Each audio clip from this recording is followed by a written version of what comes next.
Hello दोस्तों, स्वागत है आपका फुल टॉस एजुकेशन में। और आज हम लोग बात करेंगे यूपी टेट 2026 का जो एग्ज़ाम होने वाला है उसमें 120 प्लस की रणनीति पर चर्चा की जाएगी। Syllabus, exam pattern, new rules, zero to hero level की पूरी रणनीति पर चर्चा की जाएगी। ये सीटेट से कैसे अलग है, कहाँ ज़्यादा आपको एफर्ट डालना है, तो वीडियो में लास्ट तक से बने रहिएगा।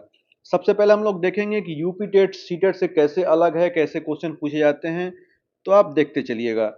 सीटेट जो होता है वो कंसेप्चुअल और पेडागोजी पूछी जाती है, जबकि यूपी टेट में आप देखेंगे तो फैक्ट बेस और रटने वाला मेमोरी बेस पूछा जाता है। तो मेजर डिफरेंस यहीं पर है। सीटेट में आपको बहुत ज़्यादा गंभीरता से समझना पड़ेगा, बट यूपी टेट में क्या है, वन लाइनर रट लेंगे, आपका एग्जाम क्लियर हो जाएगा। ऐसे ही सीटेट में सिचुएशनल और अप्लाइड होता है, वैसे ही आप देखेंगे यूपी टेट में तो सीधे आपकी परिभाषाएं पूछी जाती है, डायरेक्ट तथ्यों पर प्रश्न होते हैं। ठीक है। अब तैयारी की रणनीति देखा जाए तो अंडरस्टैंडिंग प्लस एप्लीकेशन यानी समझ और प्रयोग जरूरी है सीटेट में, जबकि आप यूपी टेट में देखा जाए तो रोट लर्निंग प्लस पीवाईक्यू पढ़ लेंगे तो आपका काम चल जाएगा। अगर आप रट लेते हैं और 10 साल के प्रश्नों को हल कर लेते हैं, यही आपको यूपी टेट में पास करने के लिए काफ़ी है। तो यूपी टेट करेक्ट करने के लिए आपको फैक्ट्स और सीधे सवालों पर प्रहार करना होगा। अब चलिए हम लोग बढ़ते हैं नेक्स्ट स्लाइड में। नेक्स्ट, अपनी थोड़ा बहुत योग्यता जान लीजिए कि एलिजिबिलिटी क्राइटेरिया क्या है, क्योंकि नए अगर छात्र देख रहे होंगे, अगर नया फॉर्म भरेंगे अप्लाई करने के लिए, तो उनको भी ये देखना जरूरी है। तो आपने अगर बीएड और डीएलएड किया है, तो अगर आपने डीएलएड और बीटीसी किया है तो आप पेपर 1 और पेपर 2 दोनों के लिए एलिजिबल हैं। अगर आपका बीएड है तो केवल पेपर 2 के लिए एलिजिबल हैं, क्योंकि नया नियम के अनुसार पेपर 1 यानी कि पीआरटी से बीएड को बाहर कर दिया गया है। और एक सबसे कन्फ्यूजन वाला सवाल रहता है कि क्या आप अंतिम वर्ष में हैं तो आप फॉर्म भर सकते हैं, तो बिल्कुल जो संशोधन हुआ है तो आप भी आवेदन कर सकते हैं। तो ये कन्फ्यूजन आप दूर कर लीजिए। अब हम लोग बढ़ते हैं नेक्स्ट स्लाइड में।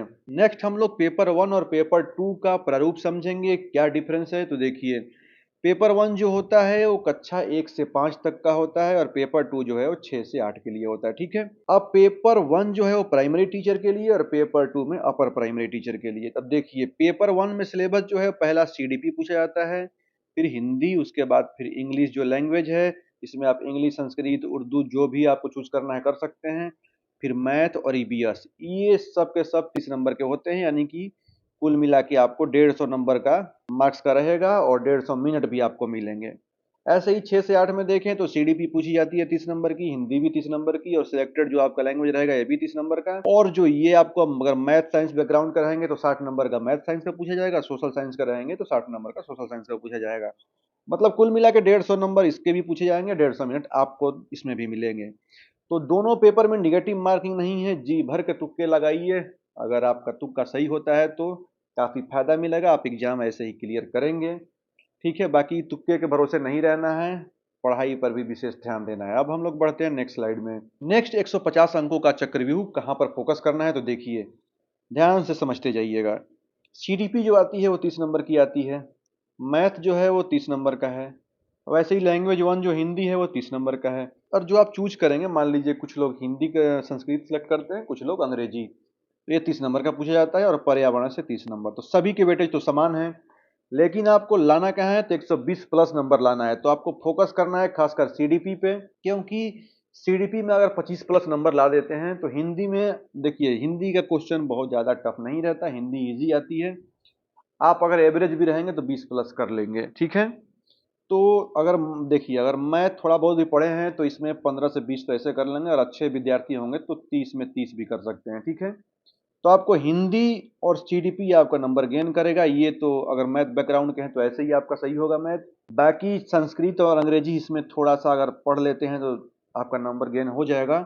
और ईवीएस बहुत सिलेक्टेड रहेगा। तो आप करना क्या है कि प्रीवियस ईयर को छोड़ना नहीं है, और लगातार आपको मॉक टेस्ट लगाना है। अब परीक्षा की सटीक रणनीति देख लीजिए। थियरी कंसेप्ट बेस, केवल मूल बातें समझने के लिए। सीटेट में देखिए होता क्या है कि क्यों पूछा जाता है, कि आखिर ये जन ऐसा कोई भी क्वेश्चन पूछ दिया कि इसके बारे में तुम रीजन दो। बट यूपी टेट में क्या है, कौन क्या सब पूछेगा, यानी कि वन लाइनर बेस पूछा जाएगा। ठीक है। अब आप देखेंगे कि यूपी टेट में ये क्या है कि प्रीवियस ईयर क्वेश्चन हु बहू ऐसे ही रिपीट कर देता है, पूरा का पूरा नहीं, 30 से 40% क्वेश्चन। अब है क्या कि यूपी टेट में है कि रटना है, सिद्धांत किसने दिया, नियम कब आया, ये यूपी टेट का है। ऐसे ही पिछले सालों के जब बार बार प्रश्न हल कर लेते हैं तो देखेंगे कि हूबहू जब वही पूछ दिया या फिर मॉक टेस्ट लगा लिए प्रीवियस ईयर का, तो उससे होगा क्या कि आपका टाइम बचेगा। तो ये सब चीज़ों को ध्यान में रखना है। अब हम लोग बढ़ते हैं नेक्स्ट स्लाइड में।